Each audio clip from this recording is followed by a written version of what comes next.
No one on Flight 802 expected the man in seat 1A to snap. He was dressed in a $3,000 suit, sipping champagne, the picture of corporate success. But when a frail, 9-year-old girl named Mira, trembling from chemotherapy, accidentally stumbled against his polished leather shoe, the mask slipped. He didn't just yell. He kicked her. He kicked a sick child in front of 200 witnesses. What Gregory Pembroke didn't know was that the terrified mother kneeling beside that girl wasn't just a helpless passenger. She was the one woman on Earth who held the keys to his entire future. And she was about to teach him that gravity isn't the only thing that can pull a high flyer down to the ground. This is the story of how arrogance met its match at 30,000 feet. The departure gate at JFK International Airport hummed with the chaotic energy of the holiday rush.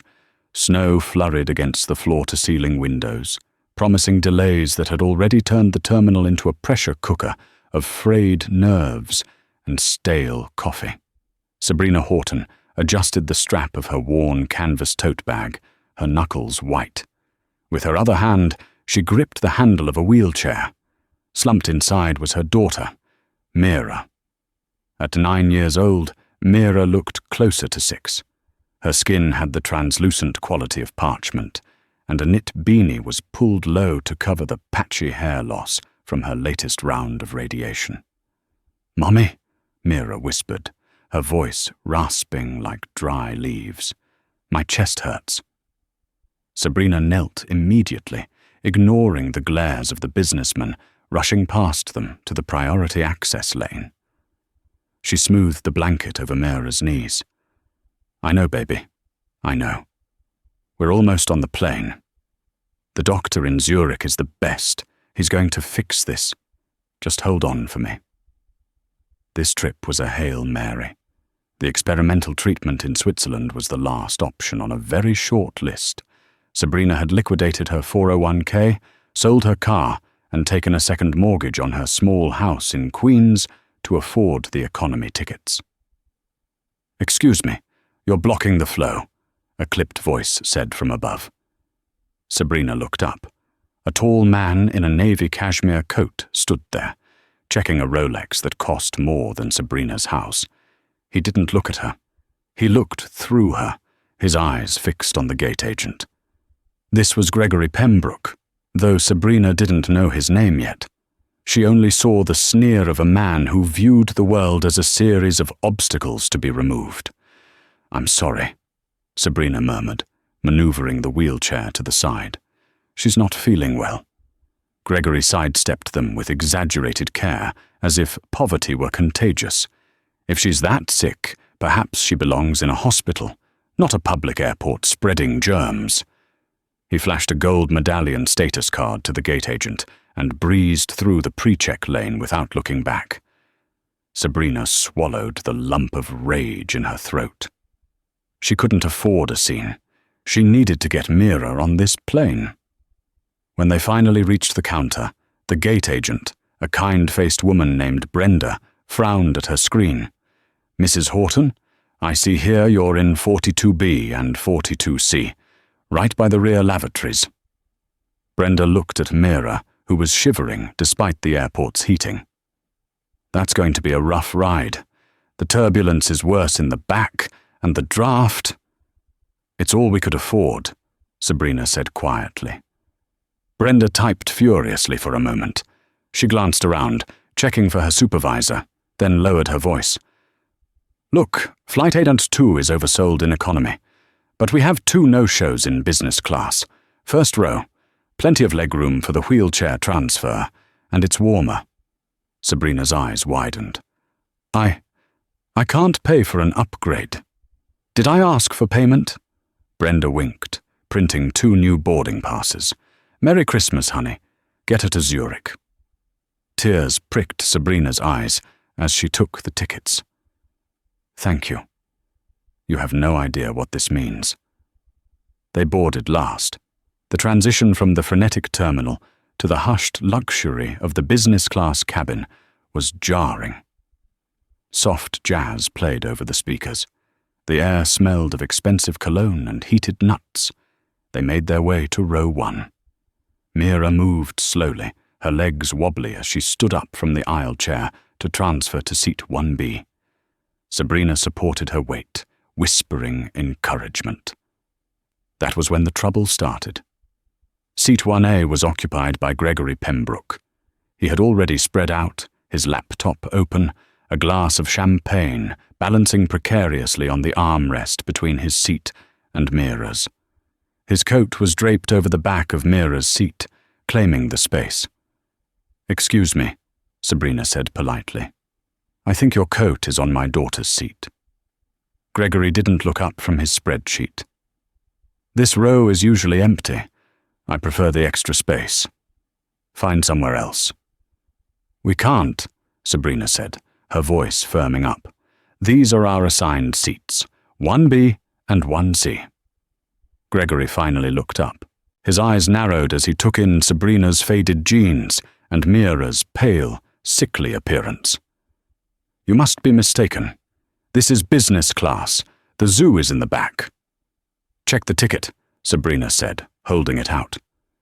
Gregory snatched the ticket, scrutinized it, and laughed, a cold barking sound. "A comp upgrade. Typical. The airline lets the riffraff in to fill quotas." He tossed the ticket back at her. It fluttered to the floor. "Fine. Sit. But tell your kid to keep quiet. I'm closing a merger that's worth more than the GDP of a small country, and I don't need distractions." Sabrina helped Mira into the seat, buckling her in with shaking hands. Mira looked terrified. "Mommy, is the bad man angry?" "Shh," Sabrina soothed, sitting in 1C across the aisle. "He's just busy. Close your eyes, Mira." The plane taxied.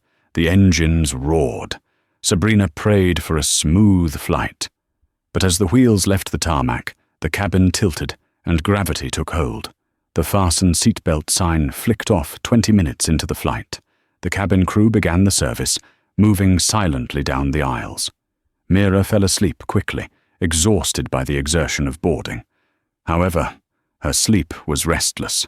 Her breathing was shallow, punctuated by soft wheezes. Every few minutes, a dry cough would shake her small frame. In seat 1A, Gregory Pembroke was agitated. He was typing furiously, muttering into a dictaphone about liquidating the assets and crushing the union. Every time Mira coughed, he flinched, his jaw tightening. Sabrina watched him like a hawk. She saw the annoyance building in his posture. She reached across the gap and gently placed a hand on Mira's shoulder to soothe her, hoping to minimize the disturbance. "Can't you shut her up?" Gregory snapped, not removing his noise-cancelling headphones.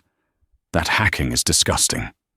"She has lung complications due to chemotherapy," Sabrina said, keeping her voice level.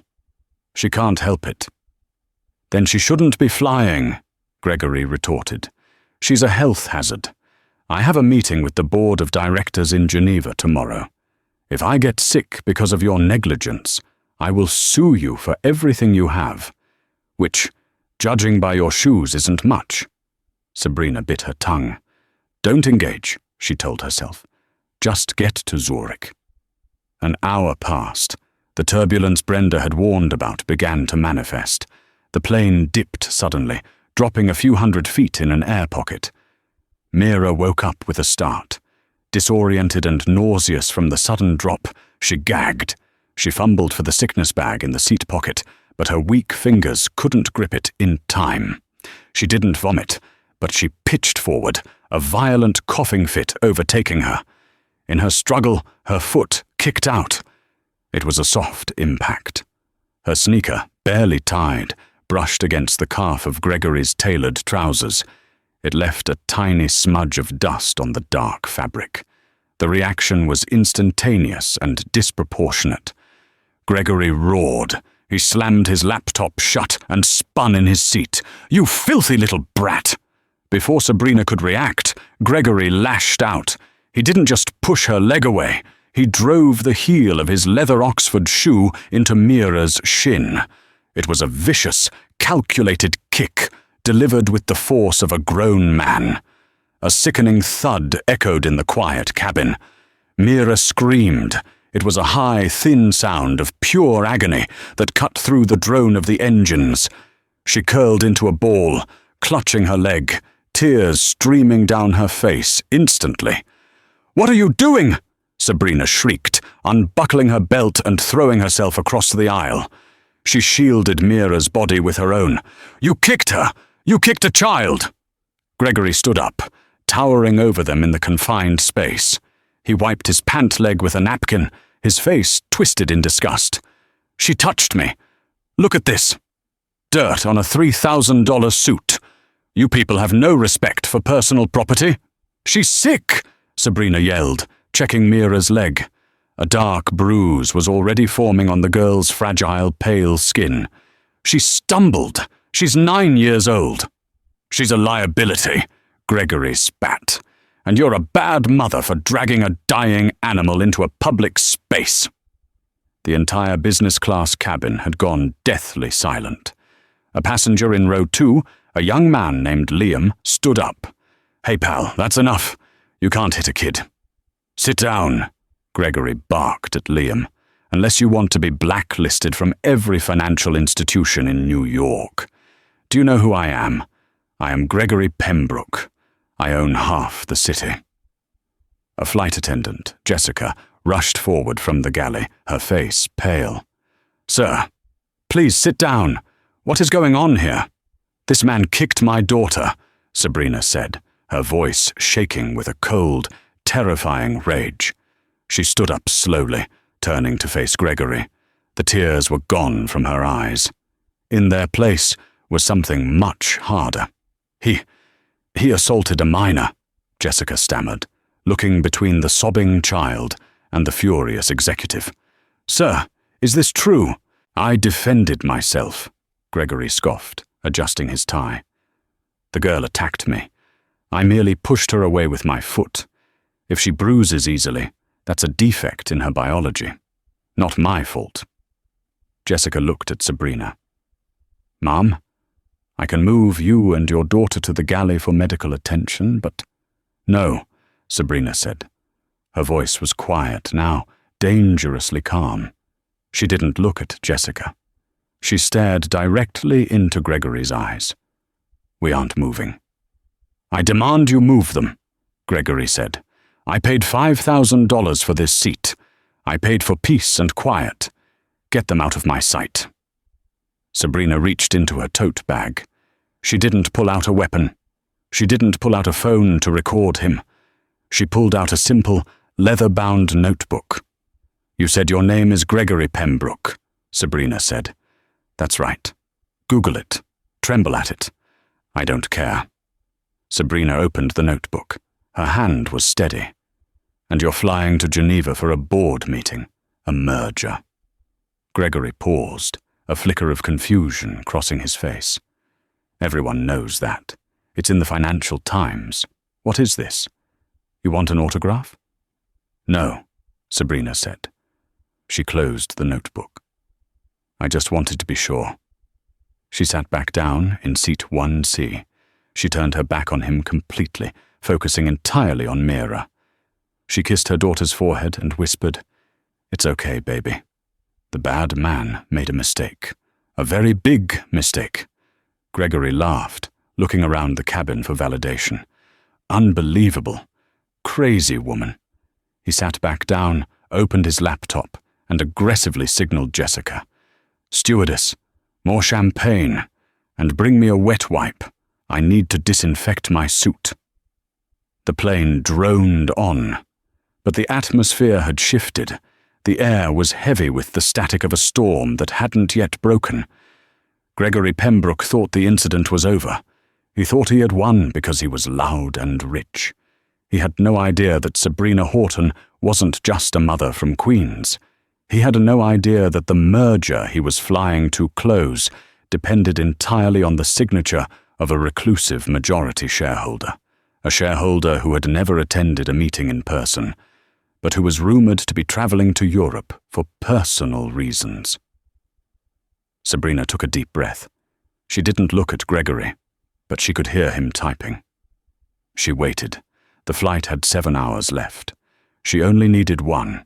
The cabin lights had dimmed for the transatlantic crossing, bathing the business class section in a soothing indigo glow. But there was no peace in row 1. The air remained charged, thick with the residue of violence and the unspoken threat of what was to come. Mira had finally drifted into a fitful sleep. Her head resting on a pillow Sabrina had propped against the window. An ice pack, courtesy of the sympathetic flight attendant, Jessica, was strapped to her shin. The bruising was already darkening to a sickly purple, a stark contrast against her pale skin. Every time Mira whimpered in her sleep, Sabrina's jaw tightened. Across the aisle, Gregory Pembroke was onto his 3rd glass of scotch. He seemed to have entirely compartmentalized the assault. To a man like Gregory, the world was a transactional place. He had calculated the cost of the interaction, a potential complaint to the airline, perhaps a few $100s in vouchers, and dismissed it as negligible. He was now focused entirely on his laptop screen, the blue light illuminating his sharp, predatory features. "Garbage internet," Gregory muttered, loud enough for the surrounding passengers to hear. He aggressively tapped the refresh button. $20 for Wi-Fi that moves slower than you people. He cast a sneering glance at Sabrina. Sabrina ignored him. She had paid for the Wi-Fi as well. She pulled her phone from her pocket. It was an older model, the screen cracked in the corner, but it worked. She opened her email app. Her fingers hovered over the Compose button. What Gregory didn't know, what he couldn't know, was the intricacies of the company he was trying to acquire. He was the CEO of Pembroke Capital, a private equity shark known for stripping companies of their assets and selling the scraps. He was flying to Zurich to finalize the hostile takeover of Helvetica Medical Systems, a family-owned pharmaceutical giant that specialized in rare pediatric cancer research. It was the very company that had developed the experimental treatment Mira needed. The ownership of Helvetica was complex. The founder, a brilliant scientist named Dr. Tobias Kincaid, had passed away 3 years ago.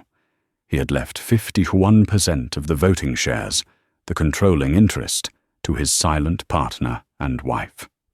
A woman who had shunned the limelight, preferring to live a modest life in Queens, New York, far away from the corporate sharks who wanted to monetize her husband's legacy. Sabrina Horton wasn't just a mother. She was Sabrina Kincaid Horton. She typed the recipient's address, bordeauxhelveticamedical.oh. Subject: regarding the Pembroke acquisition, urgent. She paused, looking across the aisle. Gregory was barking into his phone now, using a VoIP app to bypass the flight restrictions. "Listen to me, Holloway," Gregory said, his voice booming. "I don't care about the legacy or the charitable arm of the company. Once we sign tomorrow, we gut the research division. It's a money pit. Pediatric oncology has no margins. We pivot to lifestyle drugs. Botox, weight loss. That's where the cash is." Sabrina felt a chill run down her spine that had nothing to do with the cabin temperature. He wasn't just going to buy the company. He was going to destroy the very cure she was traveling to get for her daughter. He was going to kill the hope of thousands of children to make a quick profit on weight loss pills. She looked at Mira's sleeping face. This wasn't just about the kick anymore. This was war. Sabrina began to type. She didn't write a long emotional letter. She wrote a corporate execution order. To the board of directors, this is S. Horton. I am currently on flight 802 to Zurich. I am sitting across from Mr. Gregory Pembroke. Effective immediately, I am invoking Article 12 of the shareholder agreement. The negotiations with Pembroke Capital are terminated. There will be no merger. Furthermore, I am calling for an emergency vote to blacklist Pembroke Capital from any future bidding. Mr. Pembroke has demonstrated that his values are incompatible with Helvetica's mission. He is not a builder, he is a butcher. I will explain the details upon landing. Have security ready at the gate. Not for me. For him. Regards, Sabrina Kincaid Horton, majority shareholder. She hit send. Across the aisle, Gregory chuckled, swirling his scotch. Yeah, Halloway, don't worry about the majority shareholder. The widow. She's a ghost. Probably some old bat living in a Swiss chalet counting her money. She won't even show up. I'll steamroll the proxy. It's a done deal. The email sent icon flashed on Sabrina's screen. Enjoy your drink, Mr. Pembroke, Sabrina whispered to herself, slipping the phone back into her pocket. It's going to be the most expensive scotch you've ever had. The rest of the flight passed in a surreal blur. Gregory continued to act the king, demanding refills, complaining about the temperature, and occasionally shooting disgusted looks at Mira. He had no idea that the ghost he was planning to steamroll was sitting 3 feet away, watching him with the cold detachment of an executioner. As the plane began its descent over the snow-capped Alps, the pilot's voice came over the intercom. Ladies and gentlemen, we are beginning our approach into Zurich. Please return your seats to the upright position. Gregory slammed his laptop shut. He stood up while the seatbelt sign was still on to retrieve his coat from the overhead bin, nearly hitting Sabrina in the face with his elbow. Watch it, he snapped, as if she were the one moving. I need to be first off this plane. Time is money. I think you'll find, Sabrina said, her voice steady, that time is the one thing you're about to run out of. Gregory paused, looking down at her. For a second, just a second, a flicker of doubt crossed his eyes. There was something in her tone, an authority that didn't match her worn clothes. But then he looked at her shoes, her tote bag, her sick child, and his arrogance reasserted itself. You're delusional, he scoffed. Good luck with whatever this is. Try not to beg for change in the terminal. The wheels touched the tarmac with a screech. The plane taxied to the gate. The bell dinged. Gregory bolted up, grabbing his briefcase. He muscled past Liam, the man who had tried to defend them earlier, and stood right at the cabin door, tapping his foot impatiently. Sabrina waited. She helped Mira into the wheelchair. She adjusted Mira's beanie. Mummy? Mira asked, rubbing her eyes. Are we there? Yes, baby, Sabrina said, a small, fierce smile playing on her lips. We're here, and everything is going to change. The jet bridge was freezing, the cold Swiss air seeping through the gaps in the metal accordion walls. Gregory Pembroke strode down the ramp, his coat flapping behind him like a cape. He checked his reflection in his phone screen, smoothing his hair. He was ready to conquer. He expected a driver holding a placard, maybe a junior associate from the Swiss firm. Instead, when he burst through the frosted glass doors into the private arrival lounge for first and business class passengers, he stopped dead. The room was crowded. Standing in the center was a phalanx of men and women in dark suits. They were grave, silent, and imposing. At the front stood Alexander Halloway, the interim CEO of Helvetica Medical. Halloway was a distinguished man in his 60s, with silver hair and steel-rimmed glasses. Beside him were 2 uniformed Swiss Polizei officers. Gregory's smile faltered for a fraction of a second, then widened into a salesman's grin. He assumed this was a grandiose welcome for the conquering hero.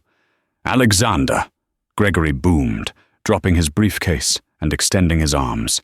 This is too much. You brought the whole board to greet me?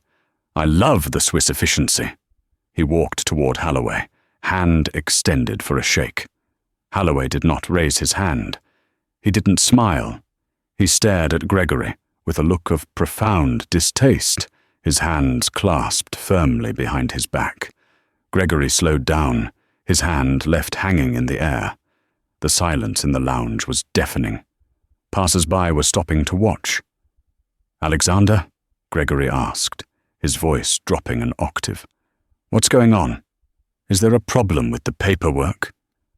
"There is no paperwork, Mr. Pembroke," Holloway said. His English was impeccable, clipped and icy. "What do you mean?" "The merger. We're signing at noon." "The merger is dead," Holloway said, "as of 2 hours ago." Gregory laughed nervously. "Dead? What are you talking about? I have the capital. I have the bank backing. Who stopped it? The regulators?" "No," Holloway said. He shifted his gaze to look past Gregory toward the jet bridge doors behind him. "The owner stopped it." "The owner?" Gregory scoffed, turning around to look. "The widow? You said she was an absentee landlord, a nobody." The doors to the jet bridge slid open again. Sabrina Horton wheeled Mira out. Sabrina looked different. On the plane she had been hunched, protective, trying to make herself small. Now she stood tall. She pushed the wheelchair with a purposeful stride. The fatigue was still etched on her face, but her eyes were blazing. Gregory rolled his eyes. "Oh God, her again. Alexander, tell security to get this woman out of here. She's been harassing me the entire flight. She's a grifter." He gestured dismissively at Sabrina. "Go on, shoo. The adults are talking." No one moved to remove Sabrina. Instead, Alexander Holloway stepped around Gregory. He walked straight to Sabrina. The other board members followed suit, forming a protective semicircle around the wheelchair. "Mrs. Kincaid," Holloway said softly, bowing his head slightly. "I received your email. We are all deeply sorry for the distress." Gregory froze. His brain stuttered, trying to process the words. "Mrs. Kincaid." "Kincaid?" Gregory whispered. He looked from Holloway to Sabrina. "Wait, no, her name is Horton. I saw the ticket." Sabrina stopped the wheelchair. She turned to face Gregory. The distance between them was only a few feet, but it felt like a canyon. "Horton is my maiden name," Sabrina said, her voice clear and carrying through the silent lounge. "I use it when I travel.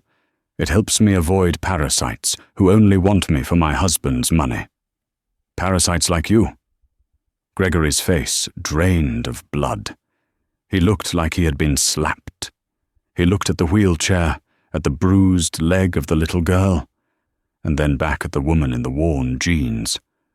You are the majority shareholder?" he stammered. "You own Helvetica?"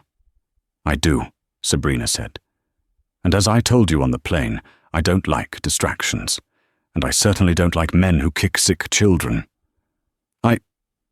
Gregory started to sweat. He wiped his forehead. "Mrs. Kincaid, please. It was a misunderstanding. A cramped flight.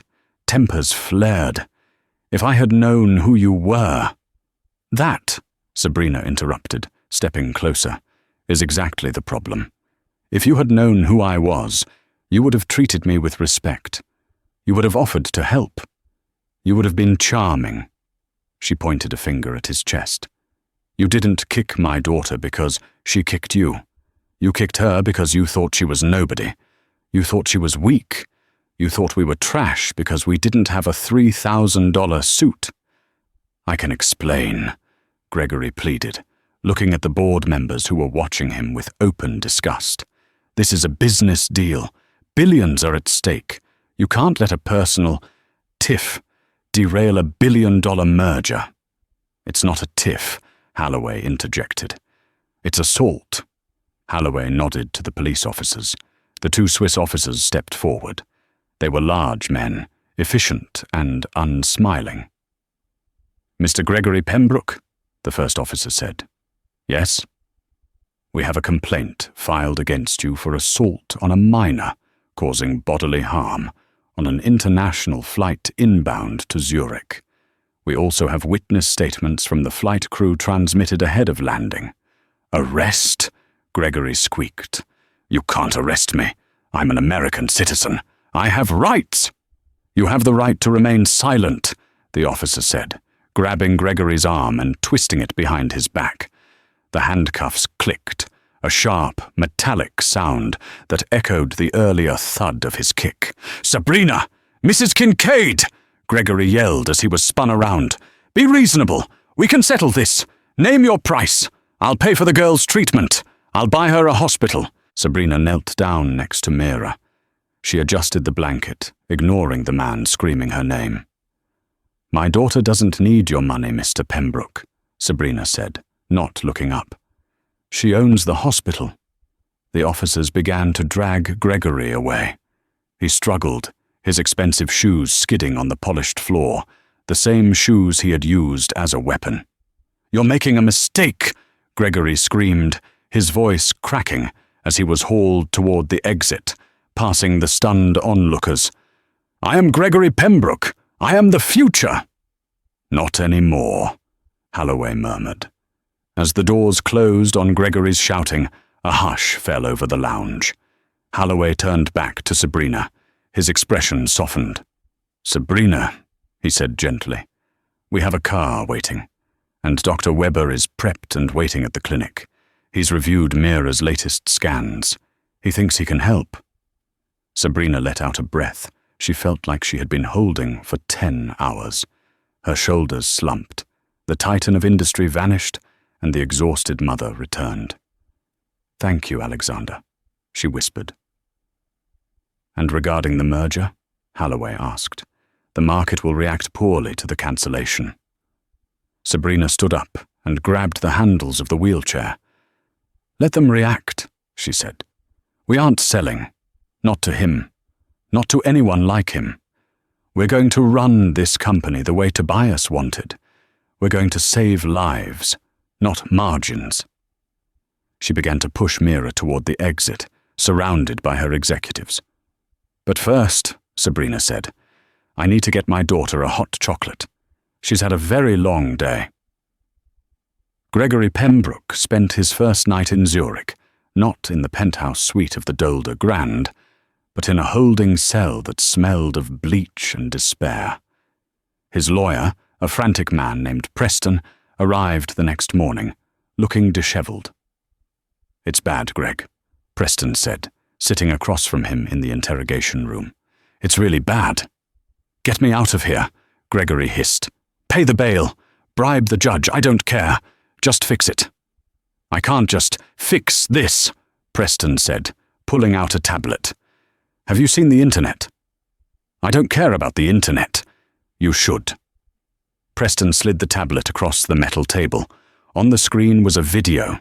It was shaky, filmed vertically from a cell phone in row 2 of Flight 802. It showed the entire incident. The kick, the sound of the impact, Mira's scream, Gregory's arrogant dismissal. "She's a liability. You're a bad mother." The video had been uploaded by Liam, the young passenger who had tried to intervene. The title was simple: CEO Kicks Cancer Patient on Flight to Zurich. "It has 20 million views, Greg," Preston said quietly. "In 12 hours. Gregory stared at the screen, his face pale. He watched himself, the man in the $3,000 suit, acting like a monster. The comments. Preston scrolled down. "People are finding everything. They found your address. They found your ex-wife. They found the photos of you hunting endangered lions in Africa from 5 years ago. It's a total doxing." "This is illegal," Gregory shouted. "Slander. Defamation. It's not slander if it's on video," Preston countered. And it gets worse. The video was retweeted by Sabrina Kincaid Horton. "Do you know what she posted with it?" Gregory shook his head, dread pooling in his stomach. Preston tapped the screen. Sabrina had posted a single line from the official Helvetica medical account. "We do not do business with bullies. Pembroke Capital is permanently barred from all future negotiations. We encourage our partners in the pharmaceutical industry to reconsider who they let into their boardrooms." The stock price of Pembroke Capital dropped 40% this morning, Preston said. Your board is holding an emergency meeting right now. They aren't talking about how to save you, Greg. They're talking about how to cut you loose to save the ship. Gregory slumped back in his chair. The gravity of the situation was finally hitting him. He wasn't just in legal trouble. He was radioactive. Get me a deal, Gregory whispered. I'll apologize. I'll make a public statement. I'll donate $1 million to her charity. Preston sighed, packing up his tablet. I'll try. But Greg, I think you're going to need a lot more than $1 million. 3 weeks later, the air inside the district court of Zurich was heavy, smelling of polished oak and old paper. Outside, a light sleet was falling, and a throng of reporters huddled near the entrance, their cameras trained on the heavy wooden doors like weapons. Inside, the atmosphere was suffocatingly quiet. Gregory Pembroke sat at the defendant's table, flanked by his legal team. He looked remarkably different from the titan of industry who had boarded Flight 802. His PR crisis team had curated his appearance down to the last detail. Gone was the $3,000 suit and the aggressive power tie. In their place, he wore a modest, off-the-rack grey suit that fit poorly around the shoulders. His hair was ungelled, and he kept his head bowed in a posture of practiced contrition. Remember, his lawyer, Preston, whispered urgently, leaning close to Gregory's ear. Humble. You are a man broken by stress, seeking redemption. Do not look at the woman. Look at the floor. Gregory gave a curt nod, his jaw tight. Beneath the table, his leg was bouncing with nervous energy. He wasn't sorry. He was furious. Furious that he was stuck in this freezing city.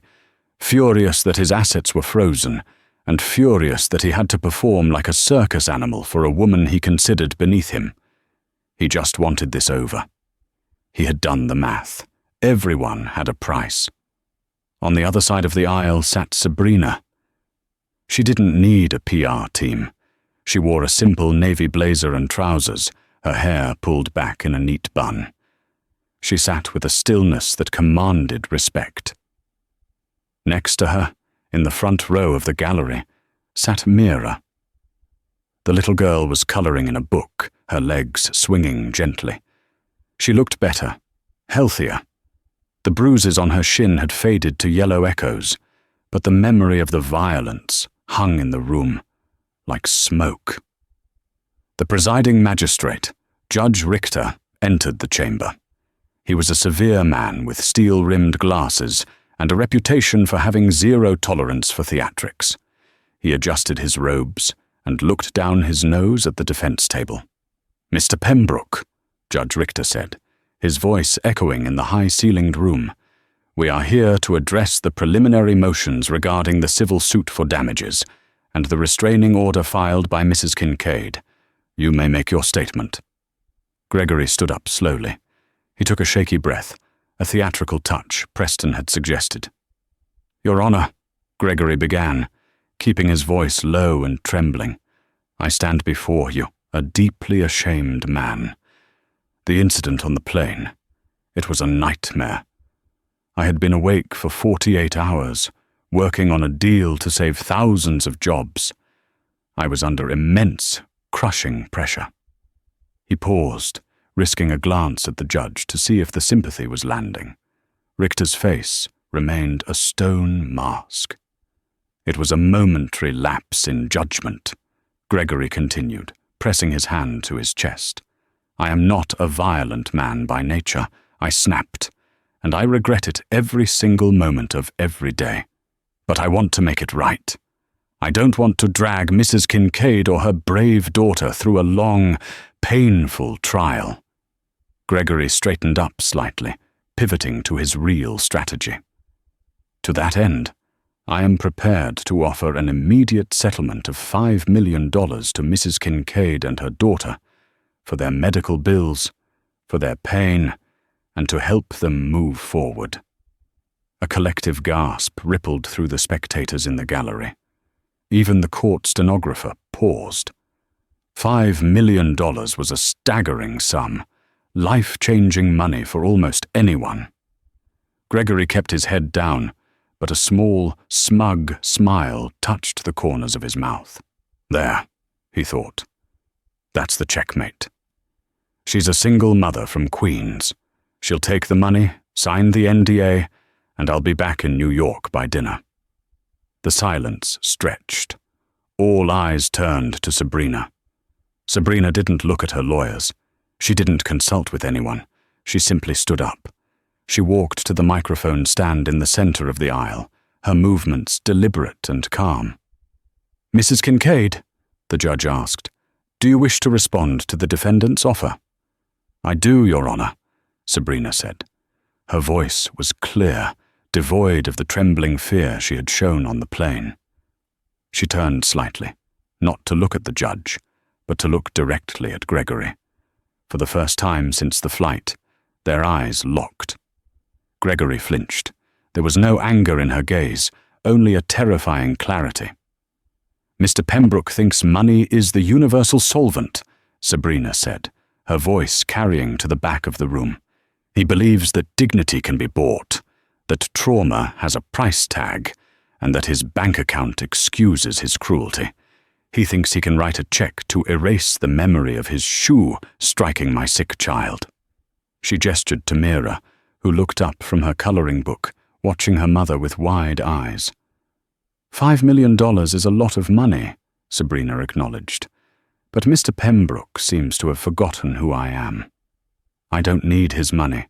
I have enough resources to buy and sell his company 10 times over." Gregory's face drained of color. He had forgotten. In his arrogance, he still saw her as the woman in the economy seat. "We don't want his money," Sabrina continued, turning back to the judge. "We want justice. We want a ruling that acknowledges what he did was not a lapse in judgment, but a revelation of his character. And personally, I want to ensure he never holds a position of power over another human being again. You cannot put a price on that safety." She returned to her seat. Judge Richter looked at Gregory, his expression darkening with disdain. "Mr. Pembroke, the court rejects your settlement offer. This is not a marketplace. You are facing serious criminal charges of assault on a minor.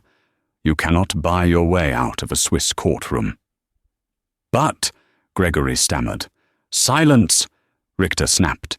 "Given the severity of the public outcry, the video evidence, and the undeniable flight risk you pose, I am setting strict conditions. You are to surrender your passport immediately. You will remain under house arrest in Zurich until the conclusion of the criminal trial next month." "House arrest?" Gregory choked out. "Your Honor, I have businesses to run. I have a board meeting in New York. I cannot be trapped in a hotel room." "Then you should have thought of that before you assaulted a child," Richter said, banging his gavel. "Court is adjourned." As the bailiffs moved toward Gregory to collect his passport, his phone, which Preston had handed back to him just for the hearing, buzzed violently on the table. Then it buzzed again. And again. A cascade of notifications. Gregory looked down, annoyed. He expected it to be his assistant frantically texting about the house arrest. He picked up the phone. The screen lit up with a notification from the Wall Street Journal. "Breaking. Pembroke Capital Board votes to oust CEO Gregory Pembroke." Gregory froze. The noise of the courtroom faded into a dull roar. He read the sub-headline, his vision blurring, cites moral turpitude clause. No severance package. Stock plummets 40% amidst viral boycott. His thumb scrolled down numbly. There was an email from his chief financial officer. The subject line was simply, "It's over." "Mr. Pembroke," the bailiff said, extending a hand. "Your passport, please." Gregory stared at the phone. The empire he had spent 20 years building, the fear he had cultivated, the wealth he had hoarded, The reputation he had guarded like a fortress had crumbled. It was gone. All of it. Destroyed by a single kick. He handed over his passport with a trembling hand, his legs feeling like they were made of water. He slumped back into his chair, a hollow shell of a man. Sabrina stood up, gathering her coat. She took Mira's hand. They walked past the defense table on their way out. Mira paused. She looked at the man slumped in the chair, staring blankly at the floor. "Mummy," Mira whispered, her voice loud enough to cut through the silence. "Is the bad man sad now?" Sabrina looked down at Gregory. She saw the total devastation in his posture. "Yes, baby," Sabrina said softly. "He's very sad." "That's good," Mira said simply, clutching her coloring book to her chest. "Maybe he won't kick anyone else ever again." Sabrina squeezed her daughter's hand. "I think you're right, sweetie. Come on, let's go get some hot chocolate." Together, they walked out of the courtroom doors, leaving Gregory Pembroke alone in the cold silence of his own making. 6 months had passed since the incident on Flight 802. In New York City, the biting cold of winter had finally surrendered to the vibrant energy of spring. The trees in Central Park were bursting with fresh green buds, and the city seemed to hum with renewed life. For Sabrina Horton, or rather, Sabrina Kincaid Horton, life had settled into a new, purposeful rhythm. She sat at the head of the polished mahogany table in the main boardroom of Helvetica Medical Systems, overlooking the Manhattan skyline. The chaotic days of the hostile takeover were a distant memory, replaced by the steady, meaningful work of building a legacy. Under her guidance, Helvetica had not only remained independent, but had thrived. The experimental drug that had been the reason for their desperate flight to Zurich had received expedited FDA approval, thanks to the aggressive funding Sabrina had authorized immediately after taking the helm. It was already saving lives. But the most important victory wasn't found in the stock reports or the boardroom. It was found on a small, grassy field in Queens. Mira was back in school. The pale, trembling girl who had needed a wheelchair to board a plane was gone. In her place was a child with short, thick curls of new hair, cheeks flushed with color, and a laugh that rang out loud and clear. She was playing soccer now, not the star player perhaps, but certainly the most enthusiastic. Every time she ran, every time she kicked the ball, Sabrina felt a surge of gratitude that nearly brought her to tears. Sabrina was packing up her briefcase, preparing to leave early for Mira's game, when her private cell phone buzzed on the table. She frowned. It was an unknown number. Usually, her assistant screened everything, and unknown callers were sent straight to voicemail. But today, something made her pause. A strange intuition, a pull she couldn't explain, made her reach out and swipe the screen. "Hello? This is Sabrina." For a moment, there was only silence on the other end.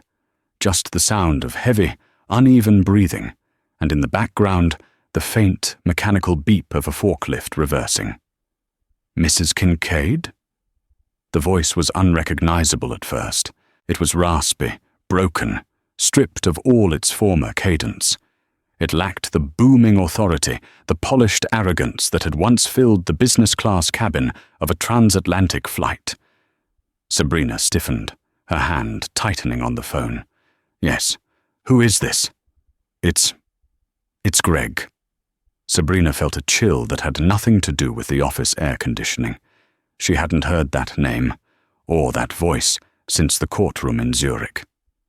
"Mr. Pembroke," she said, her voice turning cool and professional. "I was under the impression you were serving a sentence in Switzerland." "I got out early," he said, his voice dull. "Good behavior. Overcrowding. They deported me back to the States last week. Not that it matters." Sabrina stood up, walking toward the window. The city sprawled out below her, a testament to power and success. "What do you want, Mr. Pembroke? If this is about the restraining order or a legal appeal, you should be speaking to my lawyers, not me." "No lawyers," he said, quickly, a note of panic seeping in. "No, I don't have money for lawyers anymore. I wanted to tell you something." He sounded completely defeated. The titan of Wall Street, the man who had bragged about mergers worth billions, now sounded like a ghost haunting his own life. "I'm listening," Sabrina said, though her finger hovered near the end call button. "I lost the apartment," Gregory said, the words tumbling out as if he couldn't hold them back any longer. "The bank foreclosed on the Hamptons house last month. The legal fees, the civil suit. They took everything. My assets were frozen, then seized. I have nothing left." He paused, a wet, ragged intake of breath audible over the line. "My wife left me, Sabrina. She took the kids. She moved back to her parents' place in Connecticut. She told me she didn't want our children raised by a man the whole world hates. She changed their last name." Sabrina remained silent. She felt a flicker of pity, but it was distant, like watching a storm rage on a far-off horizon. She remembered the way he had looked at Mira, like she was refused to be discarded. "I'm working at a warehouse now," Gregory continued, his voice dropping to a whisper. "In New Jersey, a fulfillment center. I pack boxes for 12 hours a day. My shift supervisor is 22 years old. He yells at me if I'm too slow. Yesterday, he called me old man in front of the whole crew." He let out a dry, humorless laugh that sounded more like a cough. "Me, Gregory Pembroke, being dressed down by a kid who wasn't even born when I made my first million? It sounds like a difficult adjustment," Sabrina said neutrally. "I dropped a box on my foot today," Gregory said. "It was heavy. It really hurt. And for a second, I just stood there, clutching my leg, looking around. I was waiting for someone to rush over. I was waiting for someone to care, to ask if I was okay, to offer me a chair." His voice cracked. No one did. They just looked at me. One guy told me to stop holding up the line. They just looked through me, like I didn't exist. "Why are you telling me this, Gregory?" Sabrina asked softly. "What do you expect me to say?" "I don't expect anything," he whispered. "I just needed to say it. Because I get it now. I finally get it. The view from the bottom. It's terrifying down here, Sabrina. It's so cold. When you're nobody, the world is a very hard place." "It is," Sabrina agreed, her eyes tracking a yellow taxi moving through the streets below. "But that is where most of the world lives, Gregory. Most people don't have $3,000 suits to protect them. And yet, most of them still manage to be kind. They still manage to help a child who stumbles." The line went silent for a long time. The background noise of the warehouse, the shouting, the machinery, seemed to amplify the emptiness of his life. "I'm sorry," Gregory choked out, the word sounding foreign on his tongue, yet sincere. "I really am. Not for the money, not for the job. I'm sorry I hurt your little girl. I'm sorry I was who I was." Sabrina closed her eyes. She thought of Mira, strong and happy. She thought of the hate that had consumed her on that plane, the desire to destroy him. That fire had burned out long ago, leaving only a quiet resolve. "Thank you for the apology, Gregory," she said, her voice gentle but firm. "I accept it. I hope, for your sake, you can find a way to live in this new world of yours." "Yeah," he murmured. "Me too." "I have to go now," Sabrina said, checking her watch. "My daughter has a soccer game, and I promised I wouldn't miss kickoff." "Right," Gregory said, his voice retreating. "Of course, she's She's doing well? She's thriving. Good. That's good. Goodbye, Mrs. Kincaid. Goodbye, Mr. Pembroke. Sabrina ended the call. She placed the phone back on the table.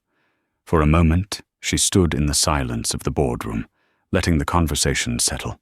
The man who had once terrified her was gone, replaced by a cautionary tale working a warehouse shift in New Jersey. She didn't gloat. She didn't smile. She simply picked up her bag, turned off the lights, and walked out of the office. She took the elevator down, stepping out into the bright, warm sunshine of the city. She hailed a cab, gave the driver the address of the soccer field, and settled back into the seat. As the car merged into traffic, Sabrina Horton didn't look back. She didn't think about Gregory Pembroke again. He was the past, a shadow that had been cast out by the light. Her future was waiting for her on a grassy field in Queens, running towards a soccer ball, full of life and promise. And that was the only victory that truly mattered. And that is how the man who thought he owned the sky ended up packing boxes on the ground. It's a harsh lesson, but a necessary one. True power isn't about the suit you wear or the seat you book.